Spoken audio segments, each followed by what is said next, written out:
Seperti Sokrates yang mengetahui bahwa dirinya tidak mengetahui apapun, maka puncak dari ilmu pengetahuan adalah ketika seseorang tidak tahu apa-apa.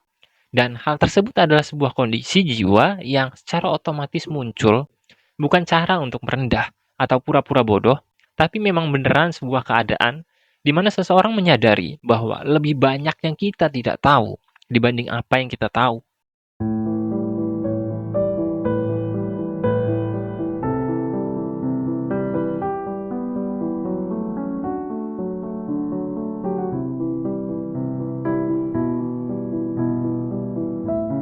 Kalian pernah nggak sih lihat sebuah konten edukasi yang cara penyampaiannya cenderung songong dan arogan atau tidak mencerminkan sebuah nilai moral yang cukup baik? Gue kerja 14 jam sehari, 7 hari seminggu. Dan lu bilang gue hoki. 8 tahun gue. Gue dari SMP, lu masih main gundu, kencing belum lurus, gue udah kerja.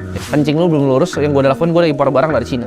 Well, sejujurnya saya sudah cukup sering melihat fenomena tersebut dan hal itu membuat diri saya bertanya-tanya, kok bisa ya mereka sepercaya diri dan sepede itu? Gimana kalau pada faktanya mereka salah gitu?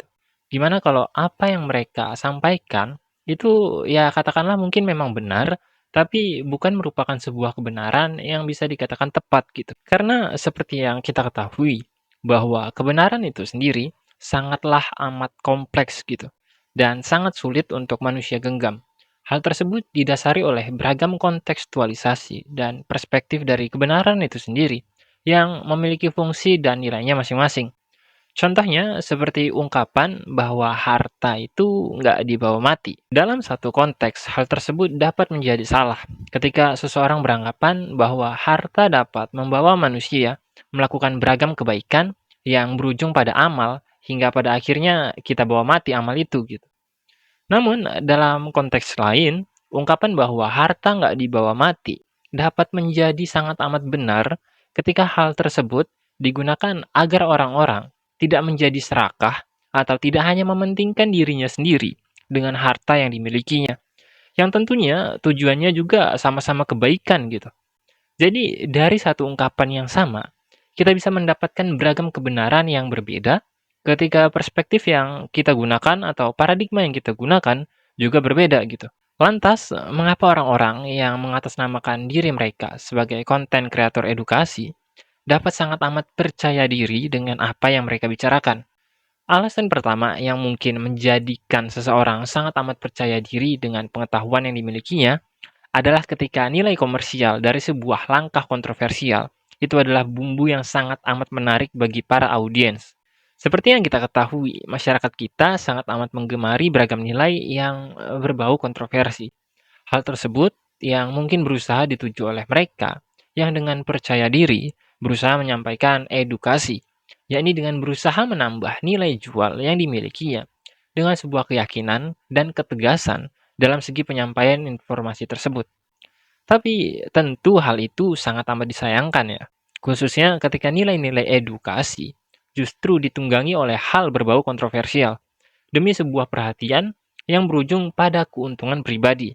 Karena inti utama dari edukasi yang sepatutnya mampu untuk menyentuh pikiran seseorang justru gagal untuk tersampaikan dan orang-orang hanya akan fokus pada beberapa kutipan yang dirasa sesuai dengan gambaran diri mereka. Sementara itu, keseluruhan isi dari konten edukasi tersebut hanya akan menjadi angin yang masuk kuping kiri dan keluar kuping kanan gitu.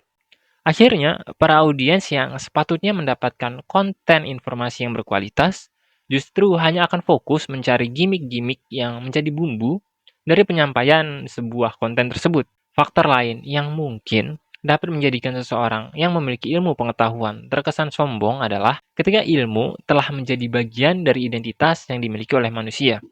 Dengan kata lain, ilmu dipandang sebagai sebuah penentu derajatnya di depan orang-orang. Dan ketika dirinya merasa ilmu yang dimilikinya cukup banyak, maka di saat bersamaan, dirinya akan mengharapkan sebuah atensi atau pengakuan dari hal tersebut.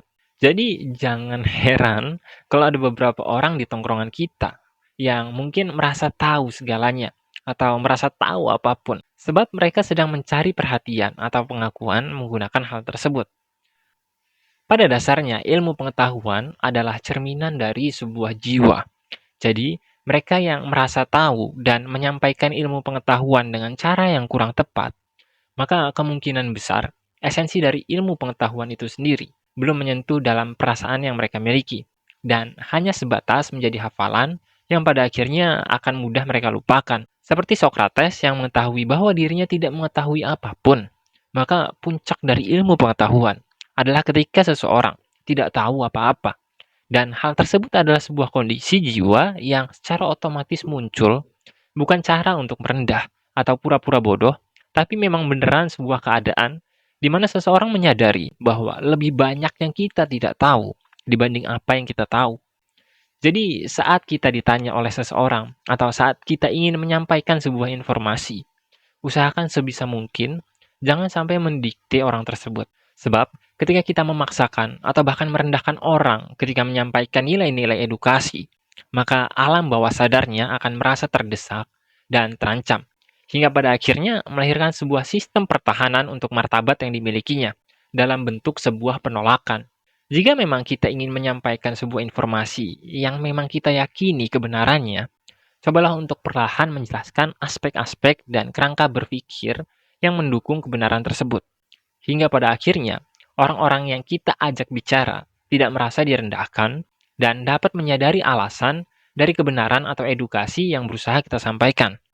Sekian Kusalatas yang Ning, sampai jumpa.